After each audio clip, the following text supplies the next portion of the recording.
they'll hoover to see if there's a way that they can get back in there and finish the job.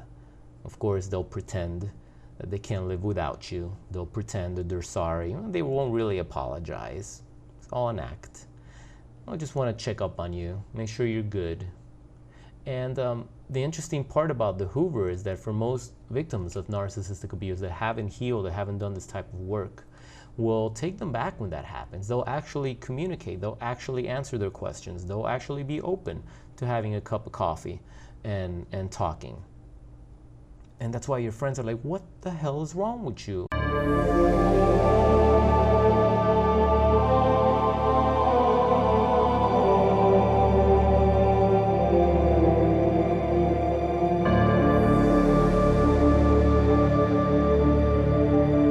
Yo, what up, warriors? Welcome back to another exquisite episode of Psychopath Exposure. I'm your host, Kira, and I wanted to read a comment that came in from Paul Eastwood. Kind of makes me sad to read this one, but like here goes. Paul says, "You are one of my favorite YouTubers on this subject." Thanks, Paul. I have been through absolute hell, felt suicidal, was close, and still struggling 6 months later. Was with her 3 years, and she conned me out of 25,000 pounds. I've never done so much for someone and never been attacked so viciously and for no reason. She was a cheat, a liar, no morals, no conscience, evil, sadistic, and a sex addict. But I fell so hard for her. She also felt like the perfect woman for me, soulmate and love of my life. She had a great personality and was beautiful.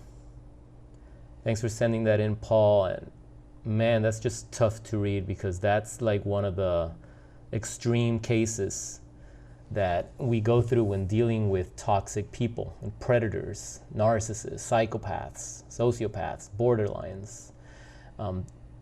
It's not so much the 25,000 pounds or dollars here in the States that sticks out, although that hurts.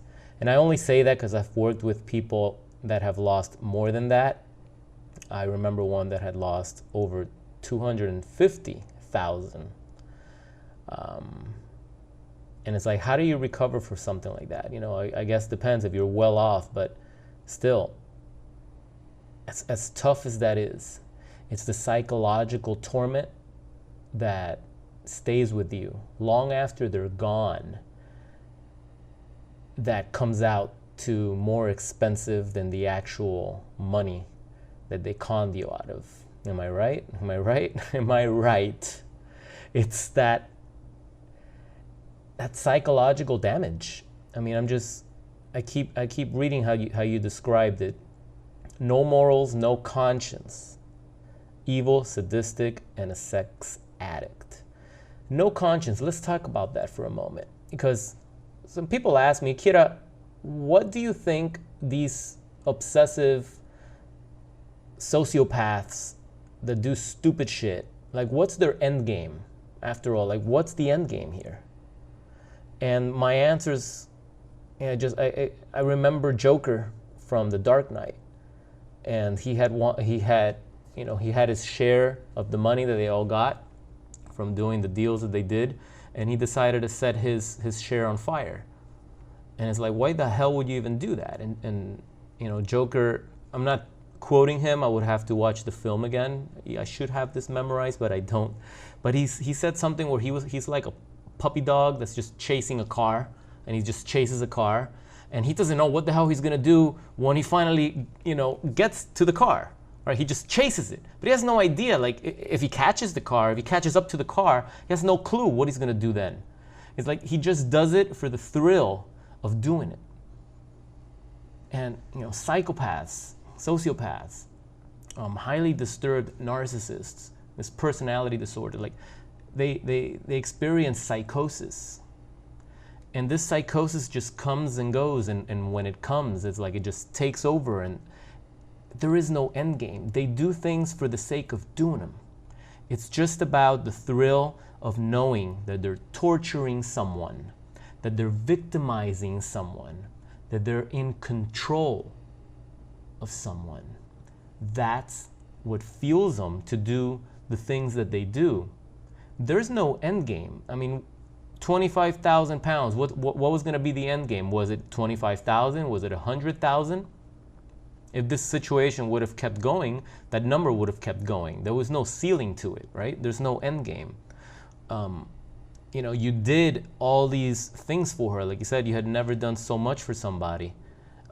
So if you have someone, if you're romantically involved, or if you're in a business situation, a business partnership, or you have a friend or a family member that does all these things for you, that takes care of you, that's, you know, your shoulder to cry on, they give you a place to live, they feed you, you know, whatever, you name it, you got it. Like, to have someone in your corner and to self-sabotage it, right, to throw it away, to destroy it, how does that even make sense? It doesn't. Not to us, it makes no sense. But when you understand the mind of a psychopath, when you understand the mind of a disturbed individual experiencing psychosis, they have this obsessive compulsive desire that just takes over and drives them. There is no end game. They don't know what the end game is. It's never going to be enough. It's an insatiable thirst to control. They need control of their victims. And that's why even when they're love bombing you and showing you that facade and they're wearing that mask at the beginning, it's an illusion, yeah, but it's with the intent to control.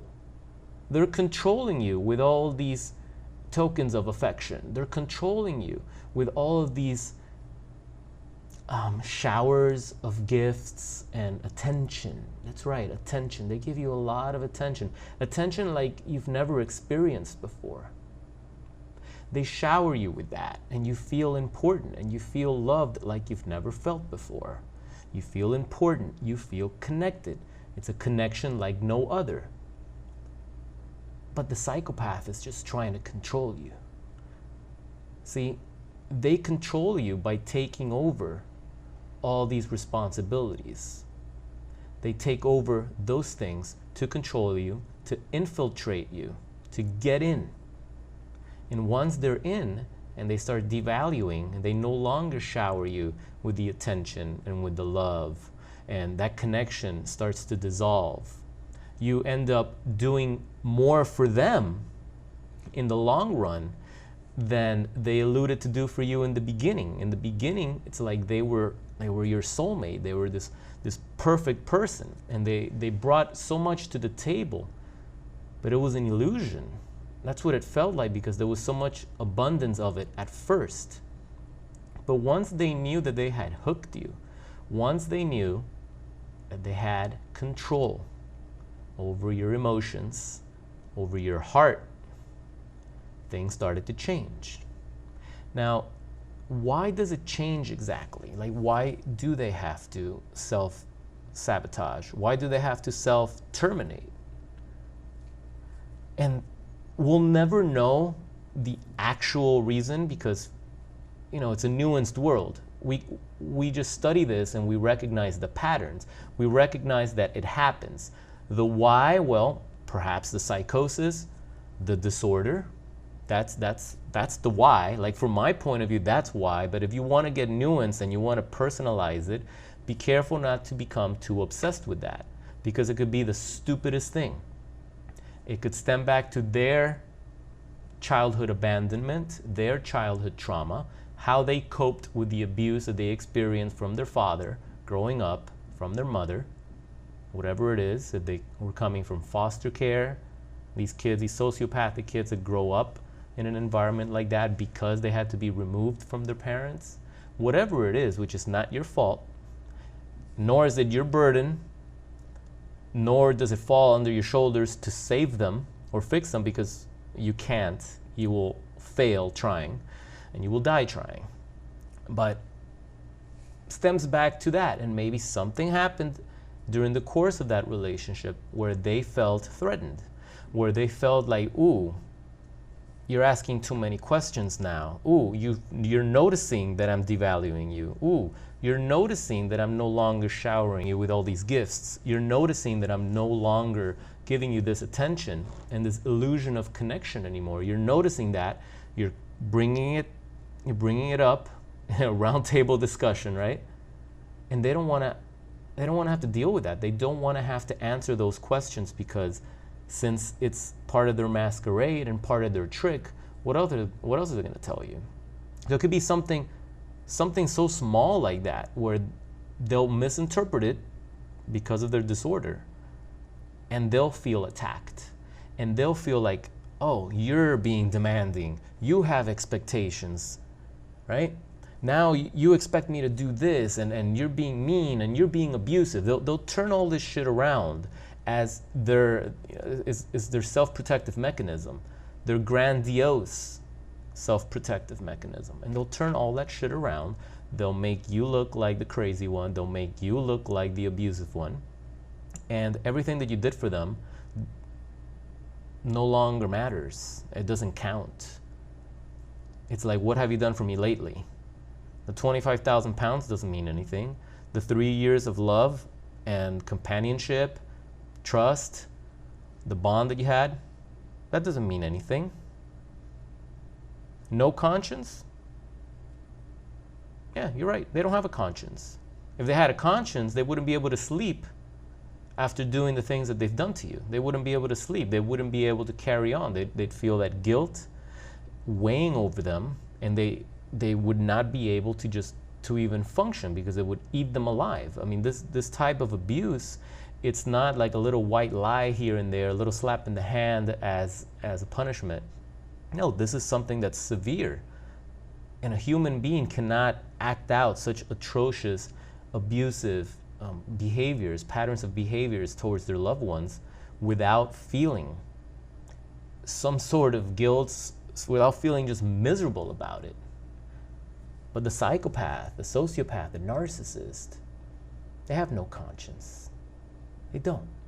Like maybe a low-tier narcissist. That's why you have to be careful with these words. Like, we don't really diagnose here, obviously. We just study patterns. Some of these narcissists are not even narcissists. They're borderline personality disorder, which has narcissistic traits. Antisocial personality disorder. I swear if I say Natalie again, the psychopathy, the psychopaths, they're narcissistic. The sociopaths, they are also narcissistic, but we don't call them narcissists. Like a psychologist would not call them a narcissist. It's a psychopath. Like that's the clinical term, because of certain boxes that are checked off. Now, does that even fucking matter? It shouldn't. Because what you need to look at is, how is your relationship with that person working for you? Is it causing you severe anxiety, distrust, panic attacks? Do you suffer PTSD now? Do you have an anxiety disorder that you've developed from being afraid of communicating with your so-called romantic partner that's supposed to be your safe place? Are you afraid to ask questions? Are you afraid to express your feelings? You're afraid of the monster that they're going to transform into? Are you afraid of the rage? Are you afraid of them walking out on you? Are you afraid that they are cheating or about to cheat, and you asking too many questions may push them to cheat? Like, that's a problem. If you can't recognize that relationship, what I just described, which is pretty much 95% of what victims of narcissistic abuse describe their relationship to be with these predators. If you can't recognize that that's an unhealthy relationship, if you can't recognize that those patterns, those destructive patterns that you're feeling in your heart, in your stomach, in your gut, in your mind, in your soul, are beyond toxic, beyond unacceptable, the opposite of healthy, the opposite of happy, if you can't recognize that, insert blank. I'm going to try to keep it nice, but you have to recognize. you have to recognize that that is not a good situation for anybody. And the predator, because that's what they are, they're predators, they're users. Those monsters, once they have control over you at that level, they completely lose respect for you, obviously. They become unattracted to you. In some cases, if they are sex addicts, the sex continues, you know, not all the time. But yeah, I've had my share of toxic people and the sex doesn't stop. But they're using it as a tool of manipulation, if you understand what I mean. Like, that's the way they feel. That's, you know, they use sex to get that, to feel alive, because on the inside they're, you know, they're dead inside, right? So that's what makes them feel alive. They also know that they can manipulate you with it. They also know that if you're addicted to it, and that's gonna drive your motivation to do things for them, right? They can use sex as a tool of manipulation to get you wrapped up around their little finger and to continue to, I guess, convince you to put up with the abuse, because at least at the end of the day, you're gonna have some great sex at the end of the night. Now, you don't know who they're gonna sleep with tomorrow. You don't know if when they leave your house, they're actually going home. You don't know if they're going on another date.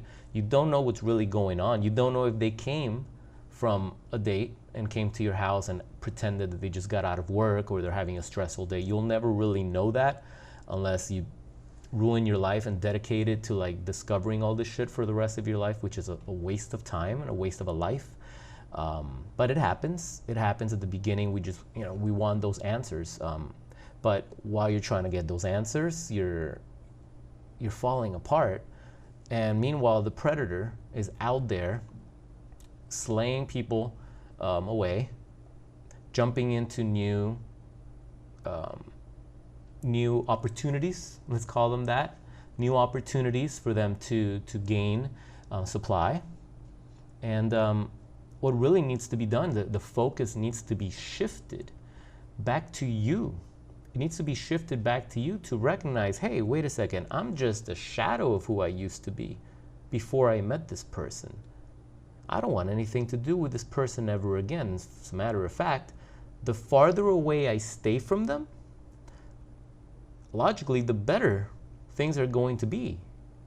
Because the farther away you're the farther from this narcissistic energy, from this darkness, you can keep yourself from. Now you allow your nervous system to come together, you know, for the brain fog to clear, for you to make better decisions, rational decisions, not emotionally driven decisions, but rational decisions, so that you can empower yourself to rebuild your life and to be better than you ever have been. Because that's what the narcissist really hates.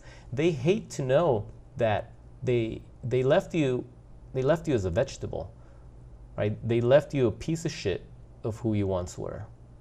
And it's kind of like, you know, that's why I relate this stuff to like their monsters and their predators, or vampires. Like, the vampire will drain you and just leave you with like 1% life, and you lose all your color, you're gasping for air, you can't move, you're totally weak, and they just leave you there because, you know, the myth goes that the vampire cannot suck the last drop. Like, the heart has to keep beating. If they drink dead blood, they die. So with that knowledge, they will leave that last drop to make sure you still have a heartbeat, but you're near death, you're close to death. As a matter of fact, suicide sounds better than living right now. So they do that. That means you're no longer a threat. They're not afraid of you coming back. It's like you're no longer a threat to them. They got rid of you. Now they can go and destroy other people, right? And they have nothing to worry about, you know, with their past victims. So how do you win this game? Well, number one, you don't play. You never want to play with a psychopath or with a narcissist. You play your own game of rebuilding your life, your own game of rising from resurrection is what you want to do. Because they will keep tabs on you. They may not talk to you, but they will keep tabs on you. They like to make sure that you're dead and buried. And when they see that you're just dominating in life and you're already moved on and you laugh at this shit and you could give a fuck, what they're doing, they do not exist to you anymore, that's something that you'll never experience it, but believe me, it hurts them. It's like, holy shit, you're still alive and you're doing well, like, oh my God, and it will get their attention. And that's when you see some of these pathetic entities of trash will attempt to come back, which is what in the community we call a narcissist hoover, right? They'll hoover to see if there's a way that they can get back in there and finish the job. Of course, they'll pretend that they can't live without you. They'll pretend that they're sorry. They won't really apologize. It's all an act. I just want to check up on you, make sure you're good. And the interesting part about the hoover is that for most victims of narcissistic abuse that haven't healed, that haven't done this type of work, will take them back when that happens. They'll actually communicate. They'll actually answer their questions. They'll actually be open to having a cup of coffee and talking. And that's why your friends are like, what the hell is wrong with you? Like, this is not just a breakup that you had in high school and now you're catching up after all these years. This wasn't like an amicable situation and you both got mad and whatever and you went your separate ways. Like this was someone that was out to destroy you. This was someone that it felt like they were out to drain your soul. This was someone that took all your money in your case. This was someone that you're describing as evil and sadistic. This is not someone that you would ever want to have a conversation with ever again. This is not someone that even if 10 years go by, 15 years, and they somehow touch base with you in the newest virtual reality social media that may exist at that point, in the metaverse, right? This is not someone that you ever want to speak with again. This person is dead to you. You know, they have to be. In your mind, they no longer exist. You don't know who they are. It's like, I don't know who the fuck you are, and you don't answer, and you treat that attempt, that hoover attempt, you treat that like if it's a telemarketing call that you're not even going to listen to, you're not going to read it because you know it's a robocaller, you know it's a spammer, scammer, and it goes right through you. It doesn't bother you. That's the way you have to treat toxic people like this. You can't let that affect not even 1% of your attention. I can show you how to do that. I have a coaching program. I've been working with victims of narcissistic abuse for years now. I can show you how to get your mind primed to tune out their attempts, to tune out the poison that they try to throw back at you to try and reel you back in. Because it's not easy. It's not easy, and let me tell you why it's not easy. Most of us deep down believe that everyone in this planet, regardless of where you come from, that ultimately, at a deep level, everyone is genuinely good. And you know what? I don't think that's true. As a matter of fact, the moment I realized that wasn't true, it was a scary realization. It's a scary realization to understand that there really are evil people in the world. But it was at that moment that I realized, hey, all right, so that's why this happened. Because not everybody's good. Not everybody has a conscience. Not everybody thinks the same way that we do. Not everybody feels or loves the same way that we do. And from their point of view, from their disordered point of view, they think they're doing the right thing. They don't realize how they're stuck in a loop, and no matter what relationship they get involved in, it always ends the same. The patterns are always the same. They don't realize that they're stuck in that loop. They don't have that consciousness or awareness to look deep within and be like, hey, maybe I'm the problem. They never do that. They're always going to blame, and then they're going to start a smear campaign about you, and they're so charming and they're so good at it that they will convince pretty much most people of their story. And that's what they have to do every single time. Can you imagine the burden every time you get out of a relationship? You know, that person hates you because you scammed them and you took their money and you cheated on them, and you had the same fights, and it was the same accusations, and it was the same arguments, and you felt the same way at the beginning.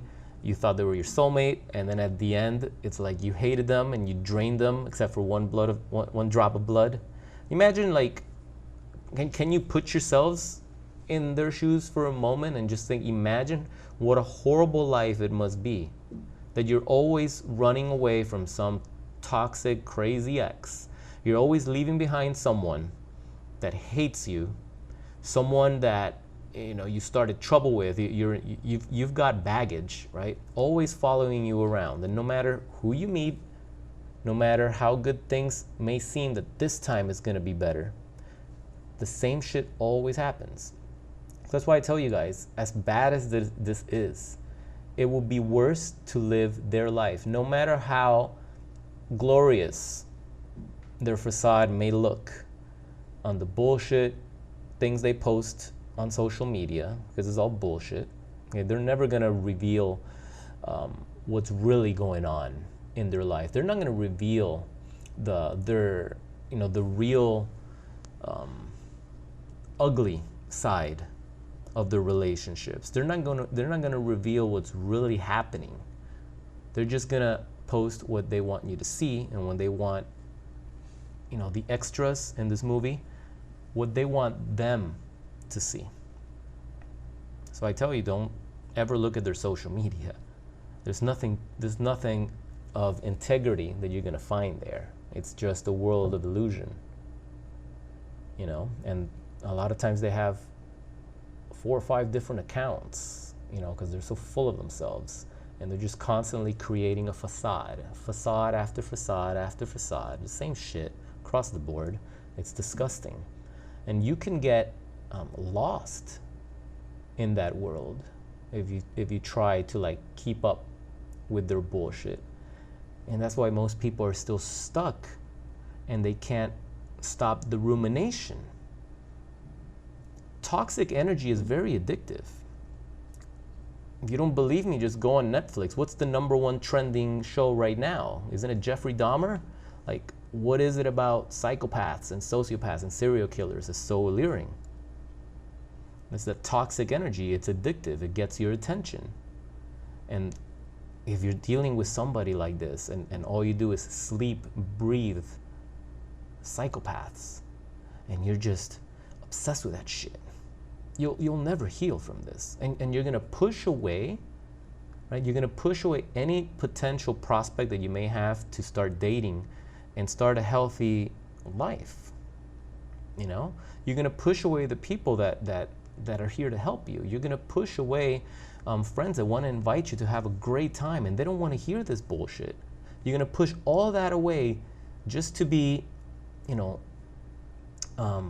going on and on and on in a hamster wheel, trying to figure out why these predators did their acts, right? Their acts of betrayal and their malicious attempts, right, to destroy you. Not even physically, but spiritually, emotionally. You're never gonna figure out what their end game really was, because it makes no fucking sense. Like you said, it was done for no reason. You were attacked so viciously for no reason. Believe me, there was a reason, but not a reason that makes sense to a logical, rational person. It's only in their disordered sense, the psychosis that overtakes them, and all of a sudden everything makes sense to them, but not to the rest of the healthy, rational world. So you can't fall for the trap of trying to figure them out for too long. You have to understand that it's a disorder, and the disorder has the similar patterns, the same way the common cold has similar patterns, right? And we don't question it. When someone tells us, oh, I got a cold and I have a sore throat and I have this and I have the sniffles, it's like we don't obsess over it. We don't question it. We understand, oh yeah, that sucks. Oh, now you're gonna go through this, and by the end you're gonna start coughing a lot, and then you have a lingering cough, blah, blah, blah. We've all had the cold since we were little kids. But we don't question the patterns and the symptoms. We have come to accept them, right? So you accept that unfortunately you were caught up and entangled with someone with an antisocial personality disorder, with a narcissist, with a borderline, with a psychopath, God forbid, a sociopath, they're just as vicious. And you accept that these are the patterns that come with the package. These are the patterns of the aftermath, trying to recover, the stuff that lingers after they're dead and gone. These are the patterns that unfortunately when they refuse to go away and they're just obsessed with you, these are the patterns that you have to accept. You don't have to like them, but you accept them so that you can understand, oh, that's what it is. Oh, that's what it is. And what do people that do that? They also do this, and they also do this, and they also do this. Oh, okay, so that's what I'm dealing with. Got it. Okay, no need to lose sleep over that now. Now I get it. Now I can compartmentalize this, and we'll address it when the time, at the right time in the right place. When there's a need to handle it. In the meantime, you got to stay in the present and enjoy your life. And really, the choice is yours, because once you take back control from the narcissist, from the predator, that means that they're no longer in control, which means that now you're in control of your emotions, you're in control of your thoughts, you're in control of the life and the lifestyle that you want to live. How bad do you want it? It's kind of like getting distracted on the internet. You're trying to get some work done, and then you're like, oh, what does this mean? Let me Google this. And then you Google it, and then you go down a rabbit hole so that's what that means. But what's the history behind that? And when did that start? And who created that? And what was the motivation for that? And does it have, and who's the protagonist and who's the antagonist? And you go down this rabbit hole, and it's like, well, what the hell? Like, you just Googled the word, you just trying to understand a concept or something that was helping you with whatever work you were focused on at the time, and now you got completely distracted. You're just on a totally different tangent. And that happens so much, pretty much for hours and hours a day when you're dealing with a narcissist. You're trying to focus on something, and boom, you get triggered. Off into the hamster wheel you go. Trying to replay the tape. Trying to go back 3 months ago. Trying to go back a year ago. Trying to go back 4 years ago. Trying to go back 10 years ago, the day of your wedding. And you're like, oh, wait a second. I saw him with that person. I always think of Godfather, like the day of the wedding, like Sonny was banging someone in a room, which he later had a bastard child with by Godfather 3. If you've seen Godfather, you know what I'm talking about. But it's like that's what was going on the day of the wedding. So, you start remembering these things, and you're like, oh, wow. So this infidelity, this betrayal goes back even to that day. It's not just recent. It's just recent is when you started noticing it. You started noticing it recently because it got out of hand. But it was there all along. The red flags were there all along. So yeah, you get distracted, and you'll go back 10 years. 10 years reliving this pain, reliving the trauma, and that becomes addicting. But it doesn't help you move forward whatsoever. Why? Because you're looking backwards. And the longer you look backwards, right, the longer you'll confuse reality with the past. And the past is not the present. The past is also not the future. Now, you can predict the future by studying the past, but not obsessing over it, okay? You can study patterns of behavior, previous patterns, like with your narcissist ex. If they've done certain things to you over and over and over again and made certain promise, dangled that carrot, ghosted, discarded you, hoovered, came back, made promises, ghosted, discarded, cheated, came back, like if that's the pattern, like you have to understand it's always going to be that way. And just taking them back once, just taking someone back once after they've cheated on you, it's pretty much letting them know, I am okay with you doing this because I am going to take you back. I am going to fix the problem that you created, because you see, the lying, cheating predator creates the problem, they cheat on you, and now you take them back, which means you fixed their problem. So it sends a signal to their head, okay, that is like, oh, I break something, they fix it. I break their heart, they try to fix their own heart. I break their trust, they try to fix the trust. And it's all delusional because you know you cannot fix it, but by you taking them back and forgiving them, it tells them, hey, you break it, I fix it. You break it, I fix it, and I pay for it. So why would it change? It's not. It's not going to change. But if you want real change, you have to stop looking behind you. You got to start looking at what's in front of you. And then you got to start looking at where you want to go. Where you want to go. And I hope that this place that you want to go has nothing to do with anything or anybody that's related to this toxic, narcissistic, malicious, evil, sadistic, lying, cheating piece of shit. Because as long as you entertain that, and you entertain their flying monkeys, and you entertain their exes and their ex-spouses and even their kids, okay, which they turn against you, as long as you entertain that, you are going to continue living in a world of disorder. When you're skiing or snowboarding, you have to look at where you want to go. You do not look at the trees that you do not want to hit, because you will hit them. It's just a phenomena that happens. You look at the tree, oh, I hope I don't hit the tree, I hope I don't hit the tree, you hit the tree. But if you look at the space in between the trees, that's where I want to go, and hopefully you know how to snowboard as you're doing this. Your body will shift, and 90% of the time, unless you just fuck it up at the last minute, you're going to go straight down that path, because that's what you're looking at. So you have to look forward. You have to envision the life that you want to live now, a healed life, a life without this trauma, a life without these people, these monsters, not people, without these monsters, a life without the desire of wanting to fix these disordered, broken pieces of shit. And then and only then will you have a chance to live a better life. You can't keep looking backwards. You gotta look forward. But before you look forward, you gotta stay in the present. You gotta realize what's really going on right now and differentiate between what's going on up here, the distraction, the narrative, the rumination, all that bullshit, and realize, oh shit, oh, I'm thinking. I'm just thinking, and it's an unpleasant thought. Let's bring it back to the present. What am I doing right now? What am I actually focusing on right now? Wow, life is happening right now. And I almost missed it because I was ruminating over someone that's not worth a second thought.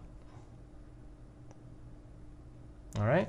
So if you like what I had to say, drop a like and comment in the video. I would love to hear your stories. And Paul, thanks for sending that in. I hope you're doing better. I know you were struggling for 6 months. I hope you're feeling better and you're turning your life around. This doesn't have to be the end for you or for anybody. You can come back from this stronger than ever. Trust me. Trust me, you can. Just keep pushing, keep moving forward. All right?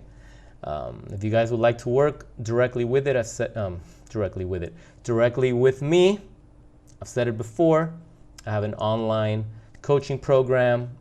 Feel free to reach out, see if we can work together. I would love to help you through this nightmare, help you get out, create an exit strategy if you haven't already done so, and help turn your life around for the better. So feel free to reach out. I have a website, an email, info@psychopathexposure.com. Just shoot me a brief email, and I'll get back to you as soon as I can, and we'll try to set something up. I hope you guys are having a great day. I hope this video has been helpful. It is October, so we have 3 months left in the year. Let's make it a good one, guys. All right? Thanks for stopping by. My name is Kira, and this is Psychopath Exposure. I will see you guys in the next video. Have a great night. Talk to you soon. Peace.